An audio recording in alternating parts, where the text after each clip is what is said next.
Okay.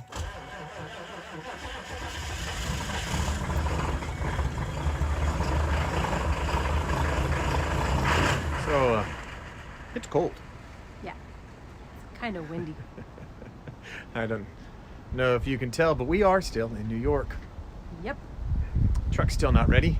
They said it will be ready tomorrow at 5. Do you believe them? Nope. It's been more than 2 weeks since we put it in the shop. And, in addition, they also left a sizable gash in the side of the truck. We are not pleased. We are not pleased. I'm pissed. Yeah. However, since we're still here, might as well give you an opportunity to see what happens next Yeah. in the past. So, It's back to the past. let's see how we get to Bay Center, Washington. So where did we leave off?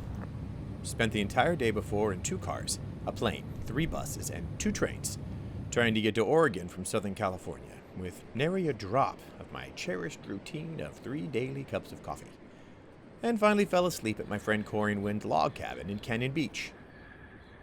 Now, the next morning, it's time for 3 more buses and a 30-minute long walk to get to Bay Center, Washington, where I'm going to buy a 1981 Ford F-250 camper conversion. And it's early, and I need coffee.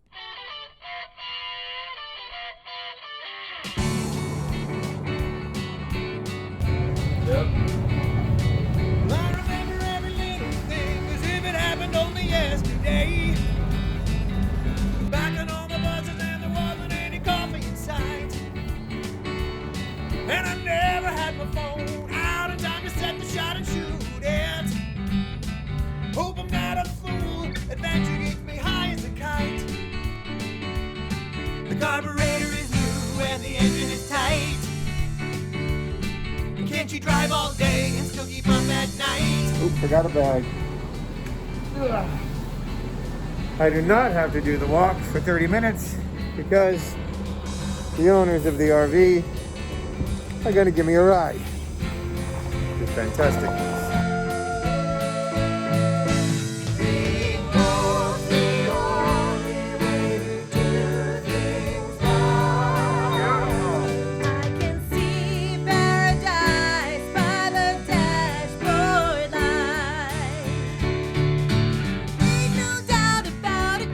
Mind if I film your little babies? This is he on the right and that's Jake who is on the left. This is The Jake. black one's Jake. Hi, Jake. And this is Sissy. Look at you. That's Jake from State Farm. That's why I named him Jake. This is he on the right and that's Jake who is on the left. You gotta watch out for the eagle that comes up in the tree over there. It'll come down and take the Chihuahua? They're big. Oh my God. You can smell Jake and Sissy. Well, I gotta let you know, while tiny, hope that eagle don't get it. Because they're tiny in size, in that eagle's eyes, they look like dinner tonight. Now let's see if this your motor runs. You said the engine was rebuilt in 2019? Carburetor is new and the engine is tight. It's got less than 2,000 miles on it. Great. Can't you drive all day and still keep up at night? How far do you guys usually go with it when you're driving it? What has it been the longest one? Down to Coos Bay, man?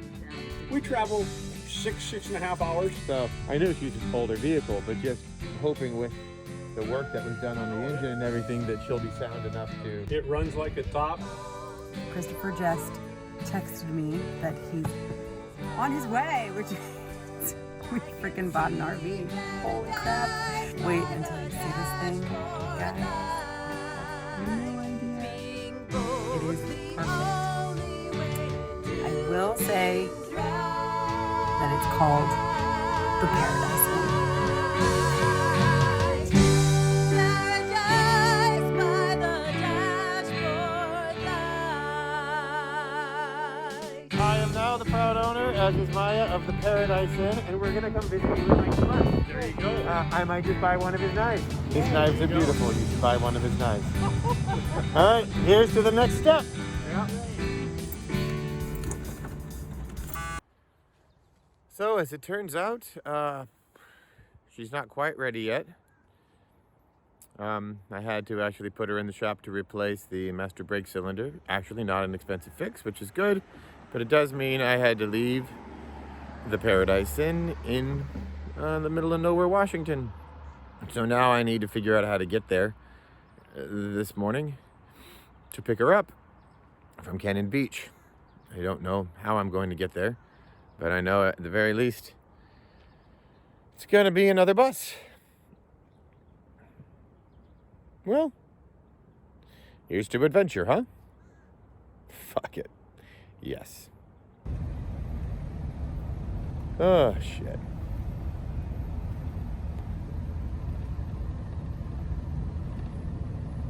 I've been saved! Huh. So, while I was on the first of 3 buses to try to get me all the way back up to Bay Center, Washington, I got a phone call from my savior, Corey Benninger, who was going to be able to come by and pick me up. So I jumped off the bus at the visitor center. I'm waiting here with a bottle of water. I hear he has a breakfast burrito in store. And, oh my God. I must really want this car.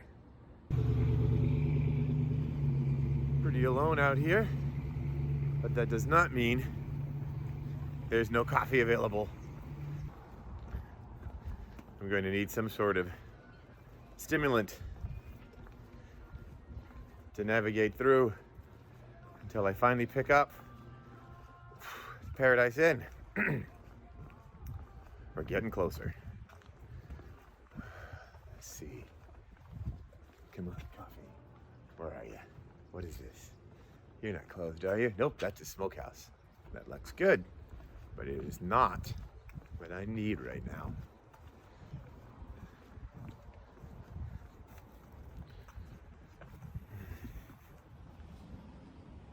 Ah, sweet mystery of life. At last I found you. Is this for Christopher?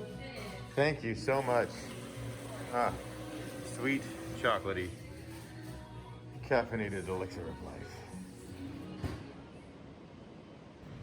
That is my first cup of coffee in 3 days.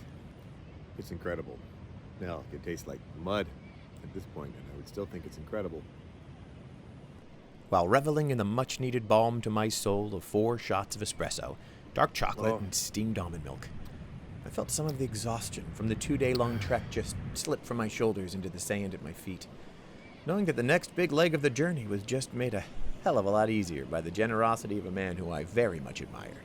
A man who somehow, at 43 years old, has captured a level of perpetual youth. He's got the slightly goofy but always sincere grin, ever-changing hair color that leans primarily towards blue, and he's long since fully embraced punk culture, which at one time manifested in a many years long stint as the guitar player for a band called Soy Dracula, fronted by the world's only vegetarian vampire. Count Corée, everybody, Count Corée. It's a culture that also fits with another side of him, a professional computer hacker who creates by taking things apart. When he arrived to pick me up, we got lost in a conversation about technology, something I am woefully ignorant about, and how he believes its evolution can allow the better parts of us to create and grow. So one of Elon Musk's other projects, besides everything else he's doing, is with SpaceX. So they've been doing all the rocket launches and testing things out, and some of their rocket launches are now to put up hundreds of satellites to basically blanket the globe with these high-altitude satellites that are going to be used for internet. So the one thing that they're kind of getting in trouble about is, especially right after they launch and they release, 100 satellites at a time, you see this trail of satellites in the night sky, and it's actually affecting like astronomers, especially if you're doing a long exposure. You'll start seeing these streaks of satellites in the sky at night.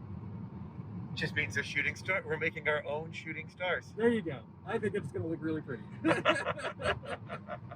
you can't beat them, join them, right? I mean, I feel like the concept, if you can't beat them, join them. For you more than them. You calling me the 1%? I think I'm just calling you the millennials. You're the oldest millennial I think I've ever met in my life. Yeah. Do you see a problem with if technology takes over too much, or do you think that that wouldn't be a possibility? I mean, I think it's all subjective, and that, you know, anything to excess can be bad. Like having moderation is probably the right thing, whether that's, you know, not eating too much, not smoking too much, drinking too much, driving too I often. lost an all three of those.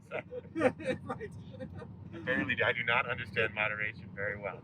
But I mean, I feel like people like you and Quinn's friends, and to some degree me, where it's just like we have this passion that we want to create things, and we feel bad when we don't create. And to me, I think if we had all the free time and we don't need to work, I think that's just going to free up a lot of those people to just create even more and better. So I'm hopeful that, you know, there'll obviously be some people that just want to consume, but I think there's always going to be people that just have this drive to produce, and freeing them up to be more free to produce, I think that could actually be kind of great. Yeah, I don't know. Like, I think we also, just kind of change over time, and I don't know. I also don't want to be, that old guy who's trying to be, you know, the 20-year-old rock star sort of thing. Like, I want to make sure, like, well, not make sure, but it seems like the right idea to, you know, accept the change, accept maturing. I disagree. I am fighting maturity as if I was in a lion pit with nothing but a whip and a shield. A great example, just this trip. Like, this has been a challenge. Last minute buying a plane ticket, jumping on a plane early in the morning to figure out how I get all the way out to Cannon Beach, which is a long way away from where I actually have to end up to get the camper.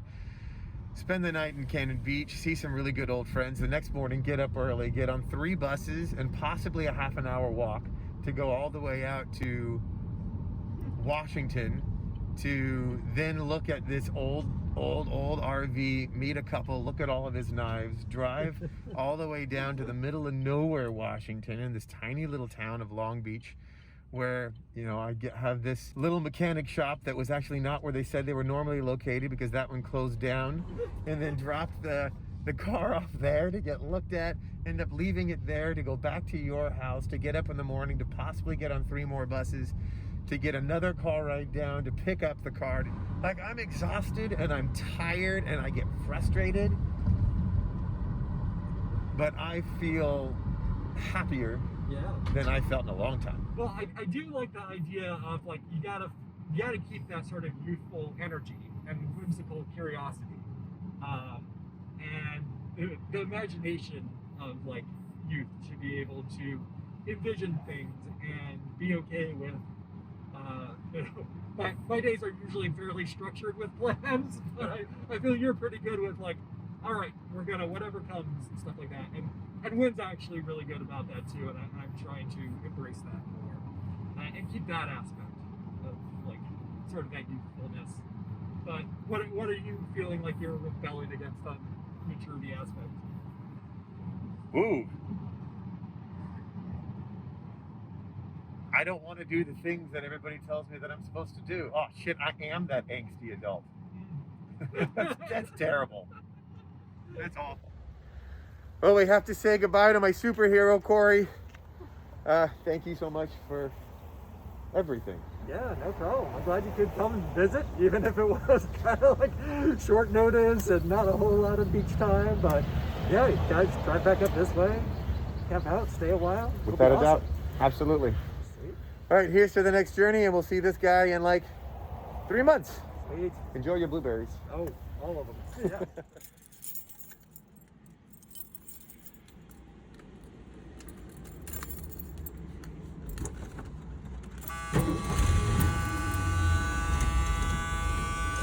And we have power in this 1981 Ford pickup truck. I guess we're on our way. Woo! It's done. The first part of the journey is over, and this old beauty is ours. Next stop, I pick up another good friend and his 14-year-old pup, also in Oregon, pack all their stuff up into the newly acquired camper, and drive 1,172 miles to Southern California in 3 days, drop them off, and then get back to Maya to take her out of town for her birthday. Well, at least there are no more buses. Fuck it, yes. Well, here's our maiden voyage.